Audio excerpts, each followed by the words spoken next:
Around 1 billion people, almost 15% of the world's population, survive in poverty, lacking the income and capabilities to live with dignity. Poverty imposes massive human suffering. It is the most pervasive violation of human rights. It is also the root cause of socio-economic instability and of most political and security problems across the world. It is thus only right that poverty eradication is the first among UN's Sustainable Development Goals. Excellencies, over the past 30 years, poverty had visibly declined.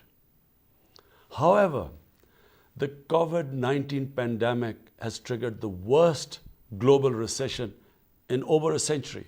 100 million people are likely to be pushed back into extreme poverty.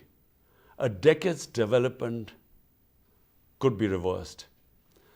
The COVID virus does not discriminate, but it is the poor and vulnerable who have suffered the most from it.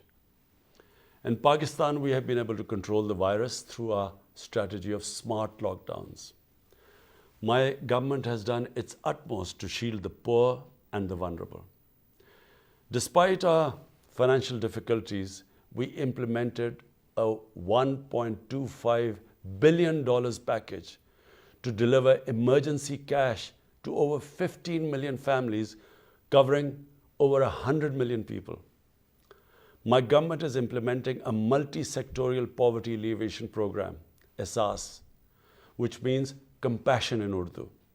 It is the largest poverty eradication program in Pakistan's history. My government is committed to reducing poverty from 24.3% to 19% by 2023. My aim is to create an Islamic welfare state based on the principles of Riyasat-e-Madina through inclusive, equitable growth and economic modernization.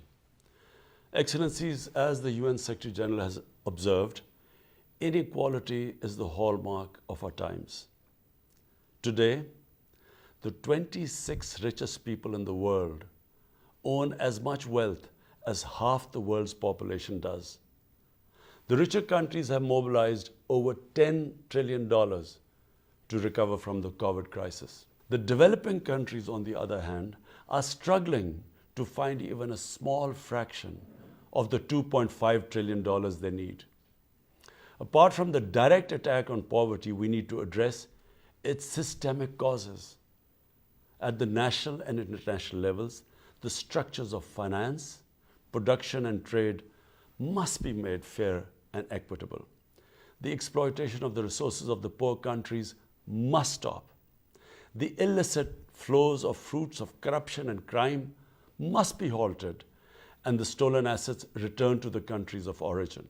And developing countries must be helped to recover from the COVID crisis, to realize the SDGs, and to ward off the impacts of climate change. The financial resources needed by the developing countries must be mobilized through debt relief, which I called for last April, the creation of new special drawing rights, and expanded official development assistance. The realization of SDGs can be accelerated, especially through major investments in sustainable infrastructure, in renewable energy, transport, housing, water, and sanitation. New technologies must be mobilized and the digital divide bridged to enable developing countries to leapfrog into a modern development paradigm. I'm confident that this important event will contribute significantly to a collective fight against global poverty and the promotion of SDGs. I thank you.